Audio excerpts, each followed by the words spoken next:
Hi friends, நம்மளோட இந்த சாந்தா ஸ்டாம் சேனலில் சினிமாவை பற்றின இன்ட்ரெஸ்டிங்கான இன்ஃபர்மேஷன்ஸும் பேக் ஸ்டோரிஸும் பார்த்துட்டு வரோம். அந்த வகையில் இன்றைக்கி நம்ம வீடியோவில் வாலிப கவிஞர் வாலி வித்தியாசமான முறையில் எழுதின ஒரு பாடலை பற்றி தான் பார்க்க போகிறோம்.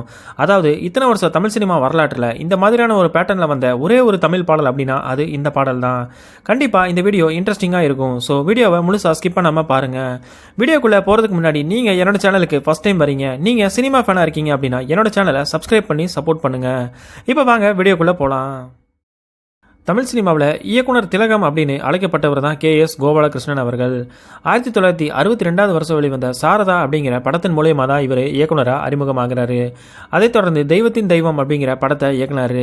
இந்த 2 படங்களுமே மக்கள் மத்தியில் பெரிய வரவேற்பை பெற்றதை தொடர்ந்து இவர் 3வது இயக்குன திரைப்படம் தான் 1963 வருஷம் வெளிவந்த கற்பகம் திரைப்படம். இந்த படத்தில் ஜெமினி கணேசன், சாவித்ரி, ரங்காராவ், முத்துராமன், VK ராமசாமி, KR விஜயா இவங்க எல்லாருமே நடிக்க விஸ்வநாதன் ராமமூர்த்தி இணைஞ்சு இந்த படத்துக்கு இசையமைச்சிருந்தாங்க.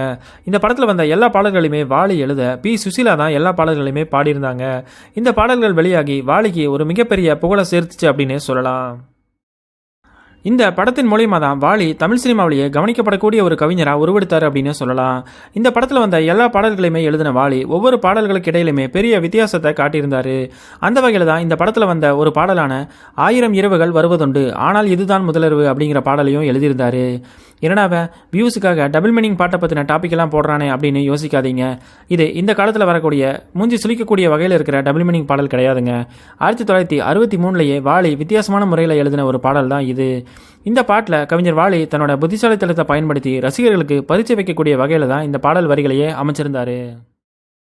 இந்த பாடல் வரிகளில் வர்ற சரணத்தில் வயதில் வருவது ஏக்கம், அது வந்தால் வராது அப்படின்னு சொல்லி இந்த லாஸ்ட் வேர்டை எழுதாமல் பிளாங்காக விட்டுருப்பாரு. வந்ததம்மா மலர்கட்டில் இனி வீட்டில் ஆடும் அப்படின்னு சொல்லி கடைசி வரியை பிளாங்காக விட்டுருப்பாரு.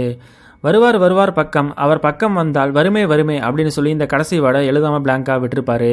கடைசியாக தருவார் தருவார் நித்தம் இதழ் தித்திக்க தித்திக்க அப்படின்னு சொல்லி இந்த லாஸ்ட் வரியை எழுதாமல் பிளாங்காக விட்டுருப்பாரு.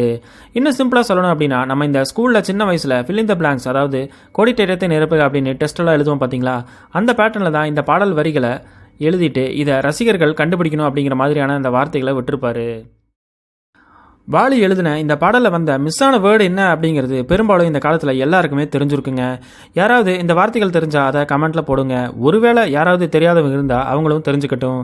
இந்த வீடியோ பிடிச்சா ஒரு லைக் பண்ணிவிட்டு என்னோட சேனலில் வர்ற இன்ஃபர்மேஷன்ஸ் பிடிச்சிருந்தது அப்படின்னா என்னோட சேனலுக்கு சப்ஸ்கிரைப் பண்ணி சப்போர்ட் பண்ணுங்கள். தேங்க்ஸ் ஃபார் வாட்சிங்.